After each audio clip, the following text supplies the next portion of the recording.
അപ്പോൾ എല്ലാവർക്കും പുതിയൊരു വീഡിയോയിലേക്ക് സ്വാഗതം. അപ്പോൾ അങ്ങനെ നമ്മൾ കാത്തിരുന്ന് നമ്മുടെ അഖിലിൻ്റെ കല്യാണ ദിവസമാണ്. ഇത് കല്യാണ ദിവസമല്ല കേട്ടോ, കല്യാണ ദിവസത്തിൻ്റെ തലേന്നാണ്. നമുക്ക് തലേന്ന് ഒരു ഫംഗ്ഷനുണ്ട്, സാരി കൊടുപ്പെന്ന് പറയുന്നത്. അപ്പോൾ അതിന് വേണ്ടിയിട്ട് ഞങ്ങളെല്ലാവരും കൂടെ അച്ഛനും അമ്മയും ഞാനും ശ്രീയും കുഞ്ഞും എല്ലാം കൂടെ അതിൻ്റെ വീട്ടിലേക്ക് എത്തിയിട്ടുണ്ട്. ഉച്ചയ്ക്കാണ് കേട്ടോ ഞങ്ങൾ എത്തിയത്. അപ്പോൾ ഉച്ചയ്ക്കത്തെ ഫുഡ് കഴിച്ചിട്ടില്ലായിരുന്നു. അപ്പോൾ അതിൻ്റെ അവിടെ നിന്ന് ഉച്ചയ്ക്കത്തെ ഫുഡ് കഴിച്ചു. ഫ്രൈഡ് റൈസ് ആയിരുന്നു. അപ്പോൾ അതൊക്കെ കഴിച്ചു. അതിനുശേഷം പിന്നീട് ആ ഒരു ചടങ്ങിലേക്ക് പുറപ്പെടുന്നതിന് മുമ്പേ നമ്മൾ വിളക്കൊക്കെ കൊളുത്തി പ്രാർത്ഥിച്ചിട്ടൊക്കെയാണ് ഇറങ്ങുന്നത് കേട്ടോ. അപ്പോൾ ഈ ഒരു ഫംഗ്ഷൻ എന്താണെന്ന് വെച്ച് കഴിഞ്ഞാൽ നമ്മളിവിടെ തലേന്ന് ചെറുക്കൻ്റെ വീട്ടിൽ നിന്നും പെൺകുട്ടിക്ക് സാരി കൊണ്ട് കൊടുക്കുന്ന ഒരു ചടങ്ങാണിത് കേട്ടോ. അപ്പോൾ ഇതെന്ന് പറയുന്നത് ചെറുക്കൻ്റെ അനിയത്തിമാർ അല്ലെങ്കിൽ ചേച്ചിമാർ, അങ്ങനെ പെങ്ങൾ സ്ഥാനത്ത് വരുന്നത് ആരാണോ അവരാണ് ഈ ഒരു പെട്ടിയുമായിട്ട് പോകുന്നത്. അപ്പോൾ ആ പെട്ടിയിലെന്ന് പറയുന്നത് സാരി ഉണ്ടായിരിക്കും, അതുപോലെ തന്നെ കണ്ണാടി ഉണ്ടായിരിക്കും, അതുപോലെ തന്നെ മുല്ലപ്പൂ ഉണ്ടായിരിക്കും, പിന്നെ പൗഡറും കൺമഷിയും ഒക്കെ അങ്ങനെയൊക്കെ വെക്കുന്നവരുണ്ട് കേട്ടോ, പൊട്ടും ഒക്കെ വെക്കാം അതിൻ്റെ അകത്ത്.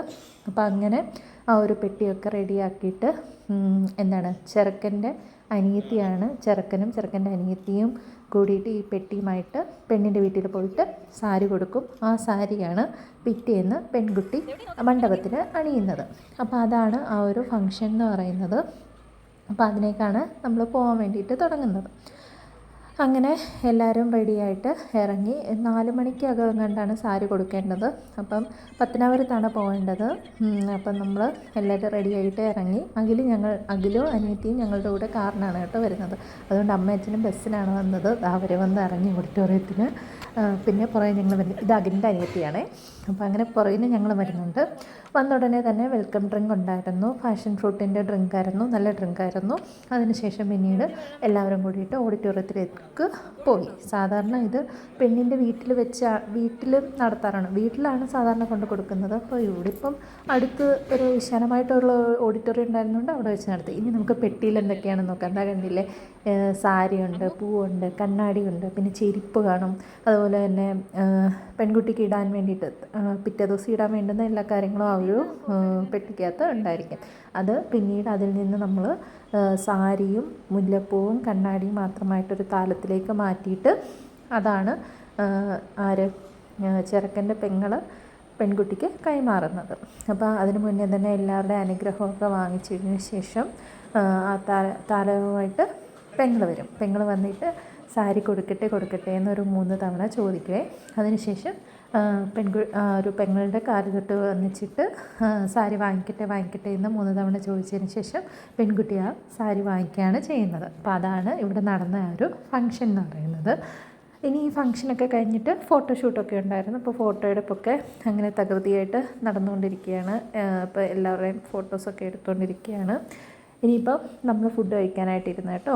അവിടെ ബൊഫേ ആയിരുന്നു. പൊറോട്ട ഉണ്ടായിരുന്നു, അപ്പം ഉണ്ടായിരുന്നു, ചിക്കൻ കറി ഉണ്ടായിരുന്നു, പിന്നെ റൈസും ഉണ്ടായിരുന്നേ. ഞാൻ പൊറോട്ടയും ചിക്കൻ കറിയാണ് കഴിച്ചത്. പിന്നെ ഐസ്ക്രീം ഉണ്ടായിരുന്നു, നല്ല ഐസ്ക്രീമായിരുന്നു. പിന്നെ അച്ഛനും അമ്മയും ഉള്ളതുകൊണ്ട് അമ്മയുടെ അടുത്ത് ദൈവൂട്ടിനെ ആക്കിയിട്ടാണ് ഞാൻ ഈ പരിപാടിയൊക്കെ ഷൂട്ട് ചെയ്തുകൊണ്ടിരുന്നത് കേട്ടോ. പിന്നെ ഞങ്ങളുടെ കൂടെ ജ്യോതി ഉണ്ടായിരുന്നു, എൻ്റെ ഫ്രണ്ടാണ് കേട്ടോ. ജ്യോതി ഞങ്ങളെല്ലാവരും കൂടെ ആയിട്ടാണ് ഒരുമിച്ചിരുന്നാണ് ഫുഡൊക്കെ കഴിച്ചത്. പിന്നെ ഞങ്ങൾ എവിടെയെങ്കിലും പോകുമ്പോൾ ദേവൂട്ടി ഉണ്ടെങ്കിൽ ആദ്യമേ ഞാൻ കഴിക്കും, അല്ലെങ്കിൽ ശ്രീ കഴിക്കും. ആരെങ്കിലും ഒരാൾ ആദ്യമേ കഴിക്കും, അതിന് ശേഷം പിന്നീട് അവനെ എടുത്തുകൊണ്ട് നടക്കും. അങ്ങനെയാണ് ഇപ്പോൾ ഇങ്ങനെ കഴിച്ചു പോകുന്നത്.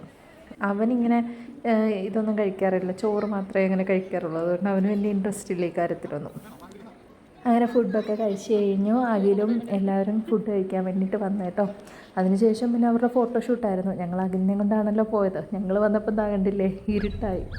ഇതിപ്പോൾ ഇനി പിറ്റേ ദിവസമാണ്. ഞങ്ങൾ കല്യാണത്തിന് വേണ്ടിയിട്ട് ഇറങ്ങിയിരിക്കുകയാണ്. പത്തനാപുരത്ത് ക്രൗൺ ഓഡിറ്റോറിയത്തിൽ വെച്ചിട്ടായിരുന്നു കല്യാണം.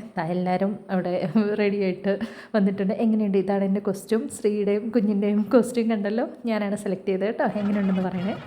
അപ്പോൾ അങ്ങനെ ചെറുക്കനെ സ്വീകരിക്കുന്ന ആ ഒരു ചടങ്ങാണ് നടക്കുന്നത്. ചെറുക്കനെ പെൺകുട്ടിയുടെ ആങ്ങളമാരാണ് സ്വീകരിക്കുന്നത്. മാലയിട്ട് കുഴിയിട്ട് പിന്നെന്താ ബൊക്കെയൊക്കെ കൊടുത്ത് അങ്ങനെയാണ് സ്വീകരിക്കുന്നത്. അതെല്ലായിടത്തും ഇങ്ങനെ തന്നെ ആയിരിക്കുമെന്ന് വിചാരിക്കുന്നു. അപ്പോൾ അങ്ങനെ ചെറുക്കനെ സ്വീകരിച്ച് കൊണ്ട് ഓഡിറ്റോറിയത്തിലേക്ക് പോകാൻ കേട്ടോ.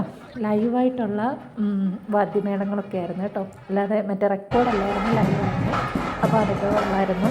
അതുപോലെ തന്നെ നന്നായിട്ട് സ്റ്റേജിൽ ഉണ്ടായിരുന്നു. പെൺകുട്ടി വന്നു. അതിനുശേഷം നമ്മൾ കല്യാണത്തിൻ്റെ കുറച്ച് വിശേഷം കേട്ടോ.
താലിയൊക്കെ കിട്ടുന്നത്. അതിനുശേഷം നമ്മൾ സദ്യ കഴിക്കാനായിട്ട് പോയി.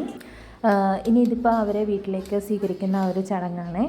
അപ്പം വീട്ടിലേക്ക് സ്വീകരിക്കാനായിട്ട് ആരതി ഒഴിയും. കാല് കഴുകിയിട്ട് ആരതി ഒഴിഞ്ഞിട്ട് വിളക്ക് കൊടുത്താണ് കയറ്റുന്നത്. അതിനുശേഷം അകത്ത് കയറിയിരുന്നതിന് ശേഷം പാലും പഴവും കൊടുക്കാറുണ്ട്. അപ്പോൾ ഈ സമയത്ത് ഞാൻ അവിടെ ഇല്ലായിരുന്നു. ശ്രീയും അമ്മയൊക്കെ ആയിരുന്നു അവിടെ ഉണ്ടായിരുന്നത്. കാരണം കുഞ്ഞിനെ ഉറക്കണമായിരുന്നു. അപ്പോൾ അത് കാരണം ഞാനിങ്ങ് വീട്ടിൽ പോന്നു. പിന്നെ ശ്രീയും അമ്മയൊക്കെ അവിടെ ഉണ്ടായിരുന്നു. അതിനുശേഷം ഈ ഒരു ചടങ്ങ് കഴിഞ്ഞപ്പോഴത്തേക്കിനാണ് ഏട്ട വീട്ടിൻ്റെ തൊട്ട് വന്നത്. അങ്ങനെ വീട്ടിൽ വന്നിട്ട് ഞങ്ങൾക്ക് പിന്നെ ഞങ്ങളുടെ ഫ്രണ്ടിൻ്റെ ഒരു പാല് കാച്ചലും കൂടെ ഉണ്ടായിരുന്നു. അപ്പോൾ ജ്യോതിക്കും വരണമായിരുന്നു പാല് കാച്ചലിന്. അപ്പം ഞങ്ങൾക്ക് ആ പാല് കാച്ചൽ കഴിഞ്ഞിട്ട് വേണം നമുക്കിനി റിസപ്ഷനിലേക്ക് വരാനായിട്ട്.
അപ്പോൾ അങ്ങനെ ഒരു 6 ആയപ്പോഴത്തേനും ശ്രീയെത്തി. പിന്നെ ഞങ്ങൾ ഷിജോയുടെ വീട് കാണാനായിട്ട് പോയി. ഇതാണ് പുതിയ വീട് കേട്ടോ.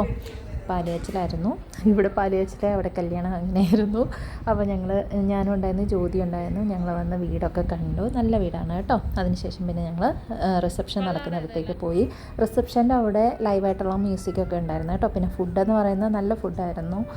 മസാല ദോശ ഉണ്ടായിരുന്നു. അതുപോലെ തന്നെ കോയിൻ പൊറോട്ടയായിരുന്നേ. കോയിൻ പൊറോട്ട, പിന്നെ ബീഫ്, ചിക്കൻ കറി, അങ്ങനെ കുറേ ഐറ്റംസ് ഉണ്ടായിരുന്നു.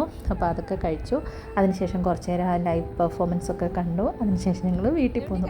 അങ്ങനെ ഒരാഴ്ചയോളം നീണ്ടു നിന്നിരുന്ന ആ ഒരു കല്യാണ പ്രിപ്പറേഷൻ ഒരാഴ്ചയായിട്ട് ഭയങ്കര ധൃതിയായിരുന്നു. അപ്പോൾ അതെല്ലാം നല്ല രീതിയിൽ പര്യവസാനിച്ചിരിക്കുന്നു. അപ്പോൾ താങ്ക്സ് ഫോർ വാച്ചിങ്. വീഡിയോ ഇഷ്ടമായെങ്കിൽ ലൈക്ക് ചെയ്യാനും ഷെയർ ചെയ്യാനും സബ്സ്ക്രൈബ് ചെയ്യാനും മറക്കരുത്. Thank you so much.